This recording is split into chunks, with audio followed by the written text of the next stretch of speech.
JT Holmes grew up dreaming about being able to fly, so do a lot of other kids, but he is living that dream.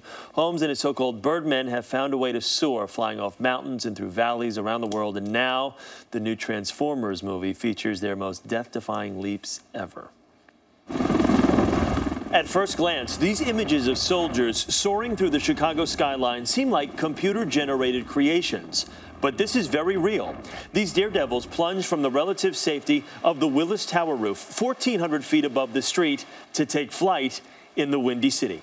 These are actual people flying wingsuits in a downtown city environment, which has never been done before. So it's a lot about geography. You know, we're coming around the Willis buildings, and then we're going to turn around 311 Wragge, and then we're going to go out here, and then we're going to land, and we only have this area. And here we go! For his new film, Transformers: Dark of the Moon, director Michael Bay tapped extreme sports athlete JT Holmes and his crew of high-flying Birdmen. We're going straight to launch. To give moviegoers a spellbinding look at this type of base jumping. So Michael Bay watched 60 Minutes one night, and he saw Julian and I flying around mountains in Norway. He called Spielberg and was like, I gotta have wingsuits in Transformers 3. In 2009, 60 Minutes correspondent Steve Croft and his crew visited Norway to profile JT, Julian Boole, and others over the course of 15 jumps. You feel like you're flying? Well, I am flying. So yes, I do very much feel like I'm flying. Like a bird? Yeah. Just like a bird that can't flap his wings and go up. To defy gravity, these high flyers wear specially designed nylon suits. When they jump, air inflates membranes in the wings, creating enough lift to propel a flyer forward at speeds of up to 140 miles per hour.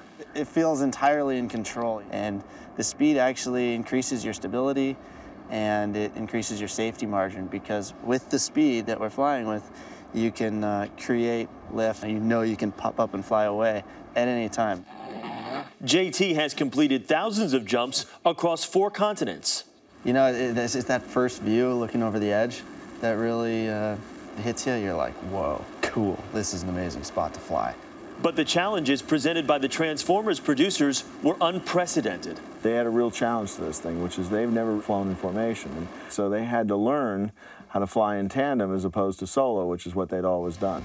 Yeah, we do tons of flying. We fly mountains, though. This is like nothing else. This was pretty advanced skill level stuff. Ready? Here we go. After 45 days of training for the stunt, JT and the Birdmen took their plunge into history, becoming the first people ever to wingsuit jump in a motion picture. When you see stuff and you say, holy cow, well, that did just happen. Somebody, like me, just went out there and did something rad for a camera, all because he wants it to be real.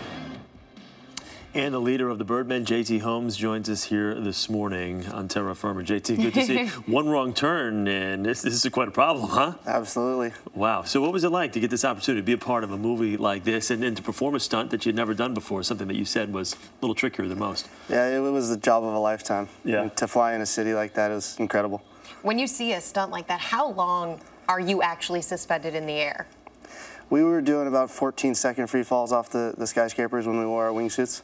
And how do you prepare for that? A lot of training. I mean, what kind of training? I can't even imagine. Actually, we got some support to go to Switzerland. We found a cliff that was about the same size as the skyscrapers, and we just jumped and jumped and jumped. Okay, now you're a guy, obviously, you take some chances in your life, and for most, I think most people sitting here watching this are like, this guy is crazy and these Birdmen are nuts. But when Michael Bay, who's a little nuts in his own right, comes to making movies, when he gives you this, okay, this is what we have in mind and this is what we want to do, was there ever a moment where you're like, oh, wait a second, this is even a little much for us? There was that moment. We actually, we had this one spot, we actually nicknamed it Suicide Corner, and it was really perfect for the shot, and it was incredibly intimidating, but when we were scouting, we were up there and it was sunny, and it just felt right, and we knew we could do it. So you actually had to go into Suicide Corner? We jumped from Suicide Corner. Is it, I mean, you talk about the physical preparation, but mentally, what's going through your head ahead of these jumps? Pretty much. Yeah. We are terrified up there. Yeah. But you know, you have to just dissect the jump and think about what's bothering you. Yeah. And you ever afraid of pushing it too far?